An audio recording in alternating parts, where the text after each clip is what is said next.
Hey, welcome to another episode of Being Spiritual at RU, Rutgers, with Father Scott, and I'm Pastor Matt. Good to be here. Scott, do you have a good Thanksgiving? Pretty good. It's quiet, which was a good thing. So I laid low and just sort of enjoyed the cats and enjoyed, some peaceful time. So, That's good. but how about you? I was, yeah, we were busy, but excuse me. As far as our topic we talked about last week, um, it was quiet, so that was good. We had a good time with family Good. on Thanksgiving, then busy weekend with the kids Yeah. after that. So, yeah, enjoy the holidays, and so we're headed to a big one. Probably the biggest one on the American calendar, at least, Right. is the Christmas holiday. Yep.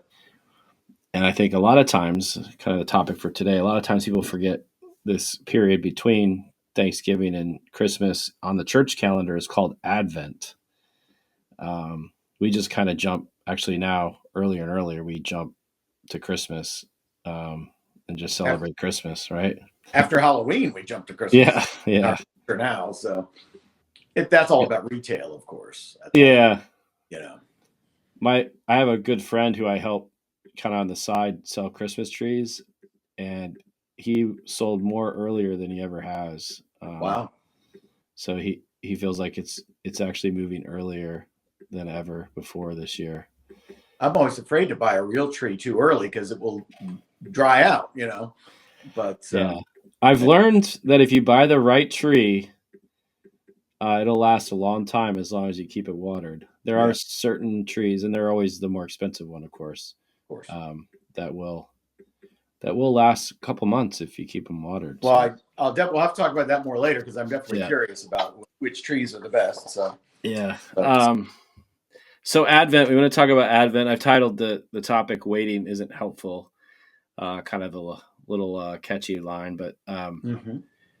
I think we all think waiting isn't helpful. But Advent is a time in the church calendar, which I think is fascinating. It's actually the start of the church year, Right. right? And we Yep. start the church year with waiting. You got to wait Yep. for And the Christ to come. we get supplies and things for each season from the Episcopal Church, the publishers and stuff like that. And so for Advent, we got a little calendar. It's like an Advent calendar, but instead of just counting down the days to Christmas or getting a piece of candy, this says slow down, quiet. It's Advent. And each day has a suggested activity. So today the activity says Advent is about waiting. Plan some daily quiet time each day in this season, even if it's just a few minutes. And it's really kind of countercultural. I was talking to students about this to say we encourage people to wait and to be in that like a preparation, instead of not putting up decorations, but preparing their hearts, just preparing themselves to sort of receive Christ and to receive, what the gift of God to us at Christmas. And it is, like I said, countercultural. I liken it to Mary is still pregnant. She hasn't had the baby yet. So I don't have kids. You do. You could talk about this, but a woman who is expecting, you have to wait. You have to prepare, and you're preparing for the coming of the baby. But it's a lot of time saying, when's he going to get here? When's the baby going to be born? And so, yeah, I say basically in Advent, we are expecting with Mary, alongside Mary. That's great. And, yeah. And it's, like I said, it's countercultural because the culture rushes up to Christmas. As I've said in the past, Jesus is the only person I can think of who the day he's born, people stop celebrating because everybody puts stuff away on the 26th of December. I know. Yeah. And I'm like, they don't understand the church calendar, because Advent, Christmas, then 12 days of Christmas. Yeah. Then Before we get the song. Yeah. And I tell people, Christmas isn't over. It just started.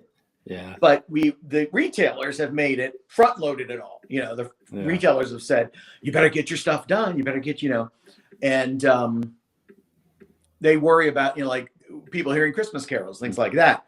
There are Advent hymns. We don't sing them very often. They're not really carols. O Come Emmanuel might be the most familiar one, but yeah, like I said, the culture is telling us to front load it all, get all the stuff done.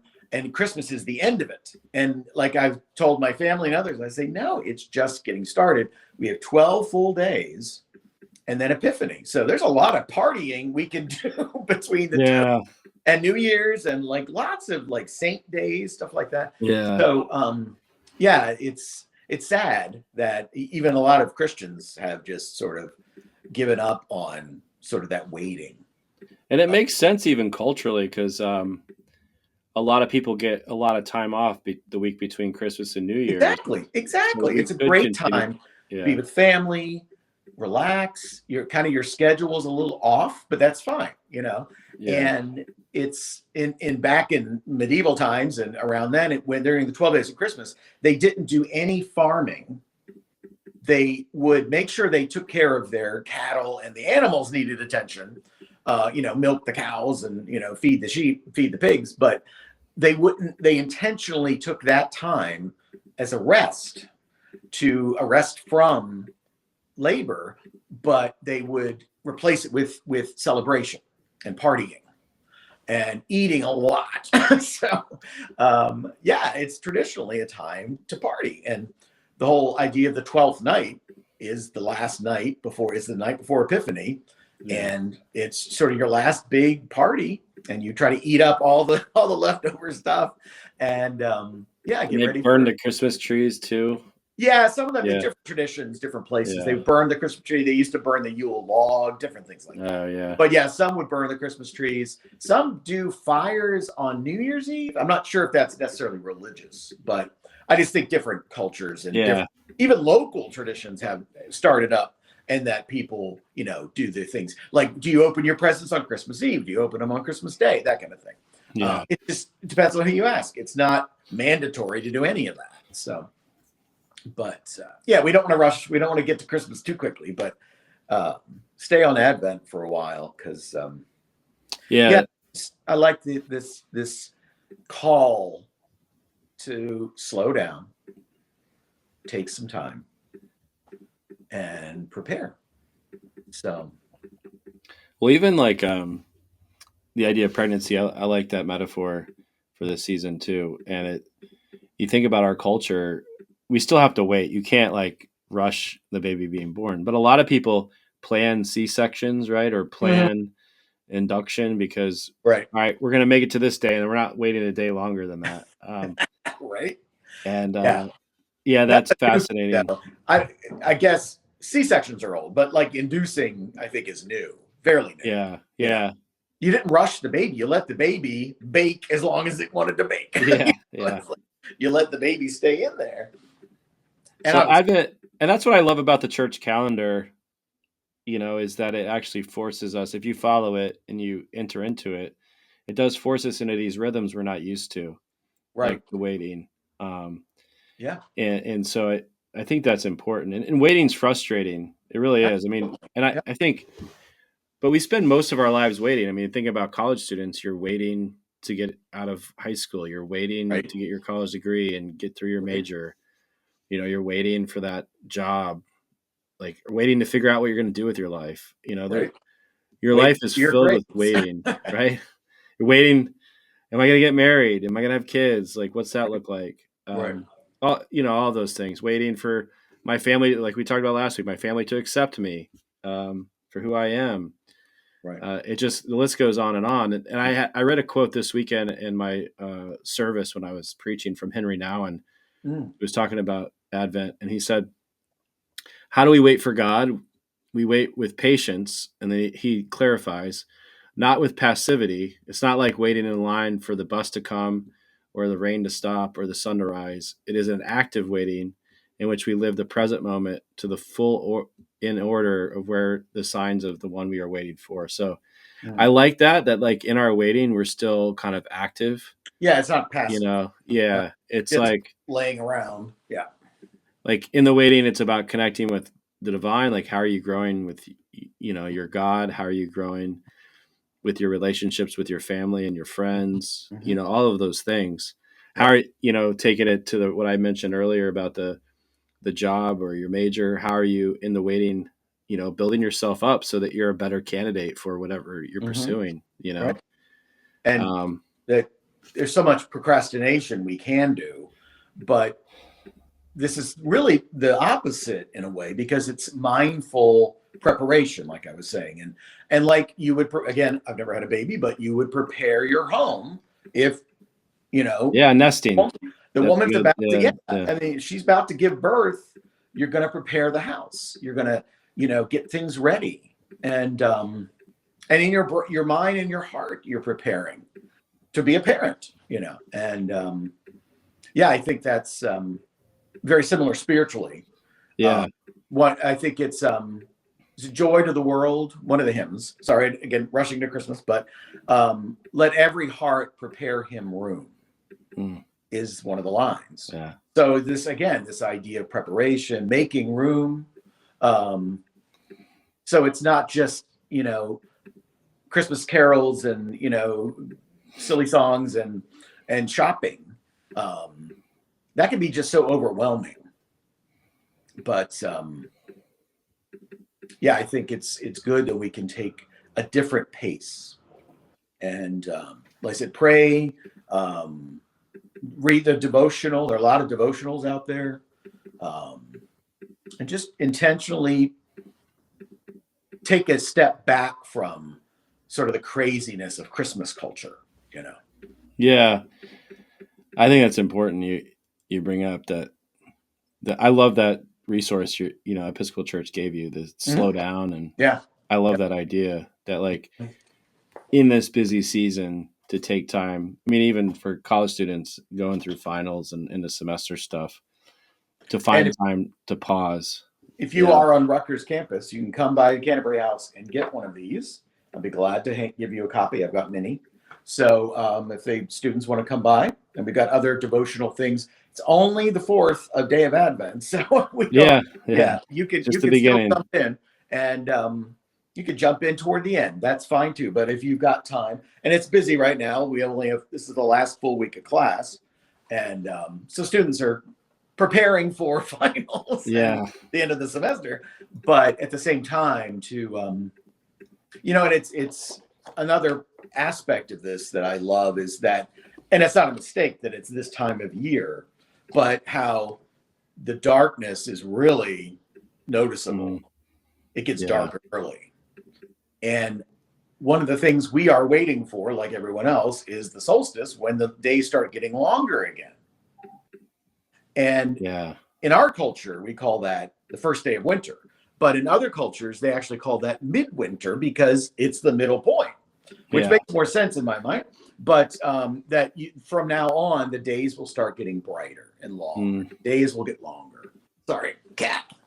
But so that's another aspect. Well, that's a good point. I read somewhere that they chose December 25th. There's lore, because it's around the winter solstice. Yeah, and apparently it's the first day with the naked eye that they could see the sun getting brighter. Right. And that's where they chose the 25th. Yep. Yeah. Absolutely. Yeah, absolutely. So that's, which I think is beautiful. I think that's a beautiful message, right? Yeah, there's a name for that. I can't remember what it is, but when you actually notice, and you don't necessarily time it, but you just suddenly go, oh, it is getting brighter, isn't it? Yeah. And that's what a hopeful feeling, especially in ancient times when they didn't have artificial lights or anything like that. Yeah. They'd have fire or candles, or even before that you would, when the sun started coming back, the light started coming back. People give thanks for that.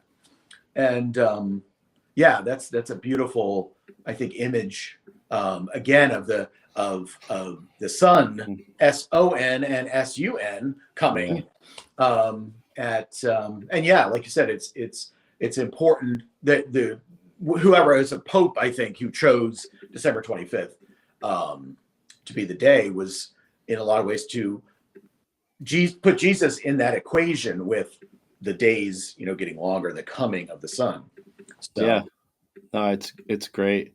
yeah. When I discovered that, I was like, wow, it was like sent chills down my spine. It was pretty cool. Yeah, it's a beautiful image. Like you said, of actually being able to see that the days are getting longer. That the light, there's more light.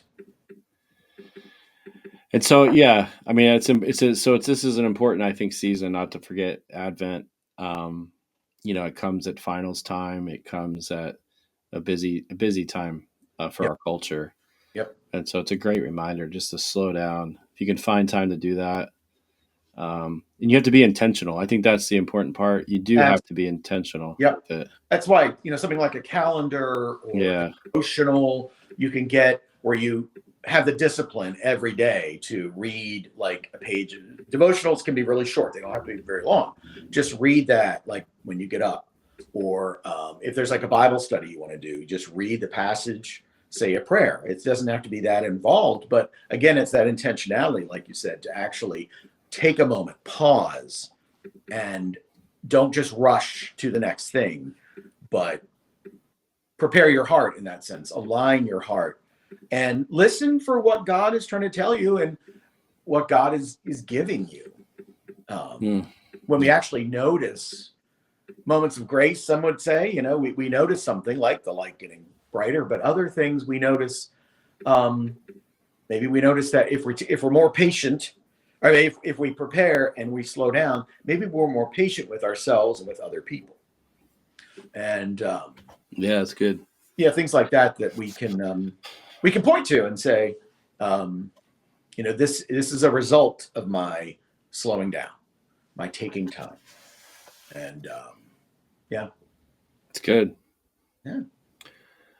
Well, let's leave it there. We have a party coming up right next week. Yes. Oh gosh, it's a week from tonight. Yeah. I just got back from a clergy retreat, and I'm like, yeah, I know. Week from tonight, you're going to have the labyrinth, and we're going to. Well, there's Rutgers booted us, so the labyrinth won't happen till the next. It'll be kickoff in January. We'll do it. Okay. I'll have to tell you offline, but that'll happen in January. But, okay, so you can edit that out if you want. So we're gonna have a party a week from tonight, the 11th of December, and we'll start around 7. And we're just I have the tree up, but there's nothing on it. And it's one of the things about campus ministry that's frustrating in a way is students are gone by Christmas, so we can't really celebrate Christmas together, but we celebrate a little early just so we can actually celebrate together. And we are preparing, but we aren't going to fully be, in Christmas mode, but we may sing Christmas carols. We may celebrate the season. But still it's kind of both being still in Advent and preparation, but we want to celebrate together. And so, we'll have food, hot chocolate. We'll have lots of stuff, there is no shortage. And we could put on a holiday movie, or we could put on some, music. So cool. And then come out. Yeah, we usually decorate the tree, that kind of thing. So cool. Yeah, come out and join us, and we'd love to have you. Yeah. So thanks for listening, and we'll catch you next week. All right. See ya.